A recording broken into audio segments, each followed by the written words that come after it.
हरे कृष्णा। आज हम चर्चा करेंगे कि अभी जो हमारा कुंभ मेला चल रहा है तो उसका लाभ सही से कैसे उठाया जाए। क्योंकि ये जो कुंभ मेला है ये भक्ति का एग्जीबिशन है। यहाँ अलग अलग पंथ के लोग, अलग अलग धार्मिक विचारधाराओं के लोग कुंभ मेला में इकट्ठा होंगे इस लगभग 1.5 महीना के दौरान, और वो अपने अपने विधि विधानों का जो है प्रचार करेंगे। और वहाँ पे जो बहुत ही ज़्यादा संख्या में लोग जाएंगे उनको भक्ति के बारे में ज़रूर से बताने का प्रयास करेंगे। तो हमारा एक्चुअली क्या है, कुंभ मेला में सिर्फ जाके स्नान करना ही हमारा पर्पस नहीं।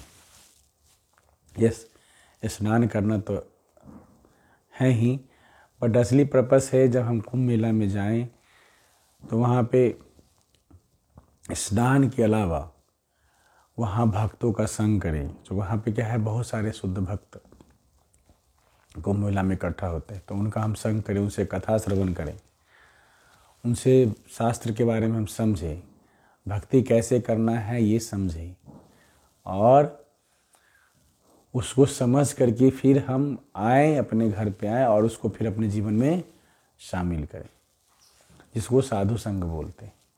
और शास्त्रों में वर्णन है कि साधु संग सब शास्त्र कहे, लभ मात्र साधु संग सर्व सिद्धि होए। जो भगवान के शुद्ध भक्त होते हैं उनका जो है थोड़े ही मोमेंट के भी जो हम संग करते हैं उनसे हमें बहुत सारी सिद्धि प्राप्त हो सकती है, हमें भक्ति प्राप्त हो सकती है। इसलिए जब भी हम धाम जाते हैं तो वहाँ पे हम प्रयास हमें करना चाहिए भगवान के नाम रूप गुण लीला का चर्चा भगवान के शुद्ध भक्तों के मुखार बिंदु से श्रवण करना चाहिए। क्योंकि भगवान के शुद्ध भक्ति से जो भगवान की कथा हम श्रवण करते हैं तो हम सबके जीवन में जो है आध्यात्मिक प्रगति होती है।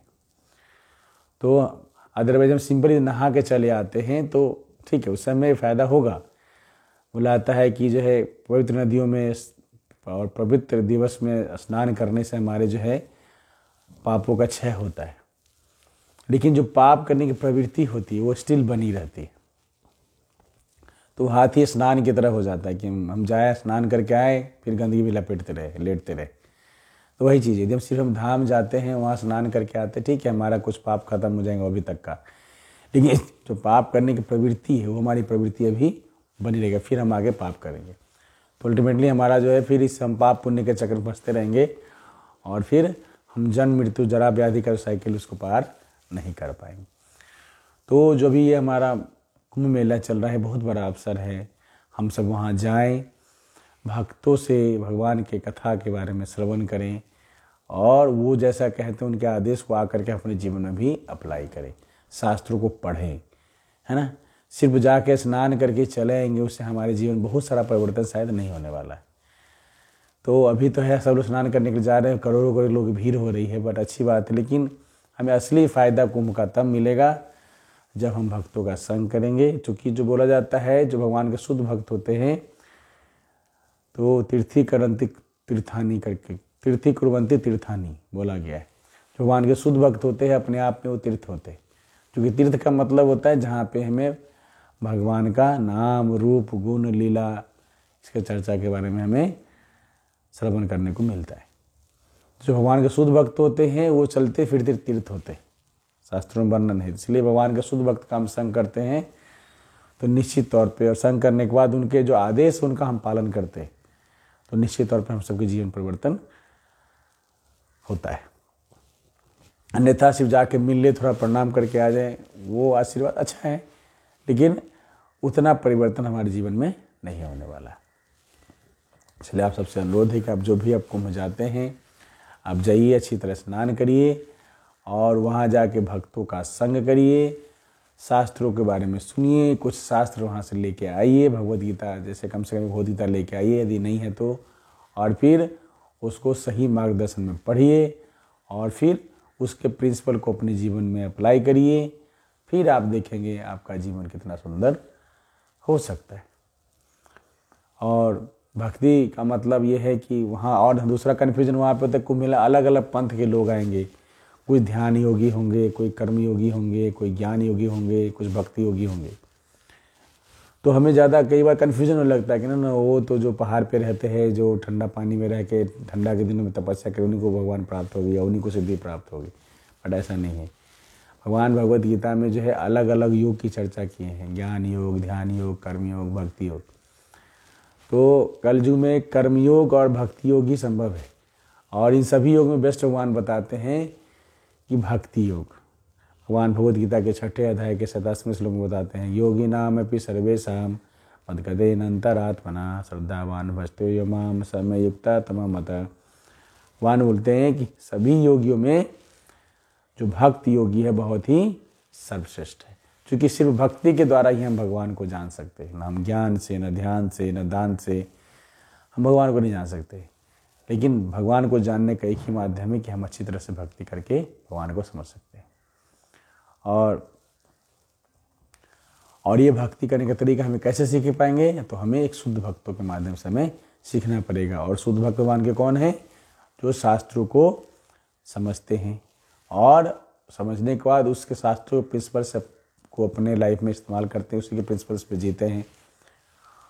तो उनसे जब शास्त्रों को समझेंगे, फिर शास्त्र के अनुसार हम अपने जीवन को चलाएंगे, तो हमारा जीवन बहुत ही सुंदर, खुशहाल, आनंदमय हो सकता है। और भक्ति का जो सिंपल कुछ स्टेप्स होता है जो हम कर सकते हैं, तो बोला जाता है कम से कम हम लोग को 5 कार्य जो है करना चाहिए। पहला क्या है? हमें भगवान के भक्तों का संग करना चाहिए, साधु संग करना चाहिए। जब साधु संग होगा तो क्या होगा? हम उनके साथ बैठ के भगवान का नाम लेंगे। जो भगवान के भक्त हैं उनका संग करने से क्या होगा? वो हमको भगवान के नाम में हमको लगाएंगे। हरे कृष्णा कृष्णा कृष्णा हरे हरे, हरे राम राम राम हरे। तो हम उनका संग करेंगे, भक्तों का संग। फिर उसके बाद क्या होगा? भगवान का हम नाम लेना शुरू करेंगे। फिर भगवान के नाम लेना शुरू करें, उसके बाद क्या होगा? हम भगवान का कथा उनसे श्रवण करेंगे। तो भागवतम का श्रवण, भगवद गीता का श्रवण, भगवान के नाम, रूप, गुण, लीला का हम श्रवण करेंगे। और चौथा क्या है? हम भगवान का अर्चन कर सकते, भगवान का आरती कर सकते, भगवान को धूप बत्ती दिखला सकते, भगवान को भोग लगा सकते हैं, है ना? ये हम करेंगे। और फिर भगवान को जो हम भोग लगाएंगे उसको फिर हम प्रसाद के रूप में ग्रहण करेंगे। और भगवान भगवद गीता के 3रे अध्याय में बताते भी हैं कि जो भी हम सब ग्रहण करते हैं, यदि हम भगवान को भोग लगा के प्रसाद के रूप में यदि ग्रहण नहीं करते हैं, तो निश्चित तौर पे हम सब पाप खा रहे।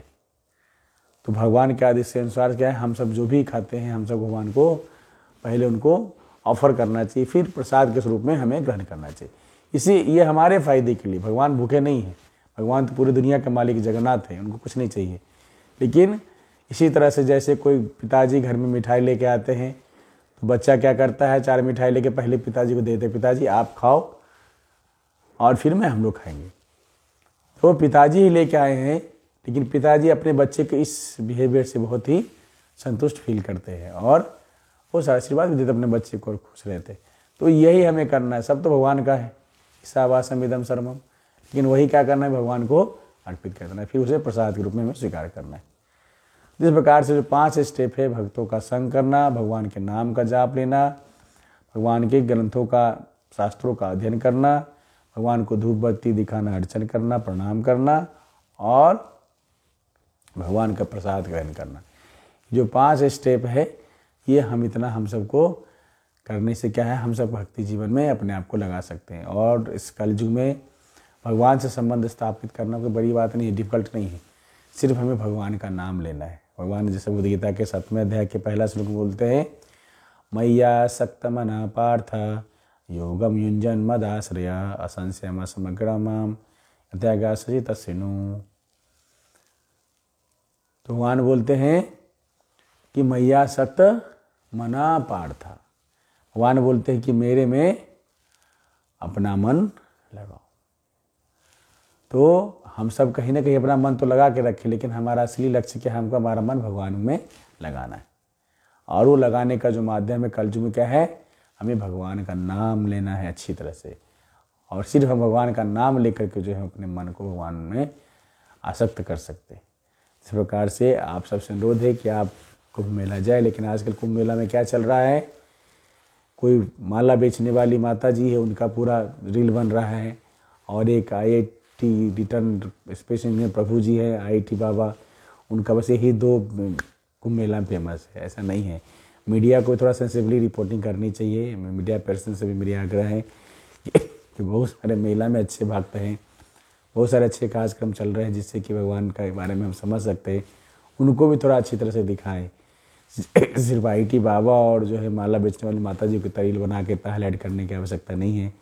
तो अच्छी चीज़ को फोकस करें। मेला में बहुत सारे लोग अच्छे हैं, कुंभ मेला में बहुत सारे भक्त, भगवान के शुद्ध भक्त आते हैं, जिनसे जो है उनकी कथा होती है, उन कथा को भी आप न्यूज़ में हाईलाइट कर सकते हैं। तो प्रकार से जो है सही ढंग से कुंभ मेला का लाभ उठाने का मतलब सिर्फ नहाना नहीं है। तो हमें सिर्फ पानी से नहीं नहाना है, हमें भगवान के कथा रूपी अमृत से भी स्नान करना है। एक्चुअली बाकी वो अमृत स्नान होगा। तो हम भगवान के धाम जो जाते हैं, यदि सिर्फ स्नान करके चले आए, कुछ कथा श्रवण नहीं किए, भक्तों का संग नहीं किए, कुछ भक्तों का सेवा नहीं किए, कुछ दान पुण्य नहीं किए, तो मतलब ये हाथी के स्नान की तरह है। इससे बहुत लाभ नहीं होने वाला है। तो इसलिए नहाने के पर्पस को समझना है, सही माध्यम से जाए, सही स्पीड से जाए, धाम में जाए, कुंभ में जाए, स्नान करे और अपने जीवन को सार्थक करे। ये जो है 144 साल के बाद कुंभ लग रहा है, तो एक अच्छी अपॉर्चुनिटी हम लोग को प्रयास करना चाहिए कि एक डुबकी लगा ले और बहुत सारा ज्ञान में भी डुबकी लगा के वापस आए। फिर उसको यहाँ आने के बाद अपने जीवन में उसको इस्तेमाल करें, लागू करें, आगे भी सीखते जाए, तो निश्चित तौर पे हम सबका जीवन सफल हो सकता है। हरे कृष्णा कृष्णा कृष्णा हरे हरे, हरे राम राम राम हरे हरे। शिला प्रभुपाद की जय।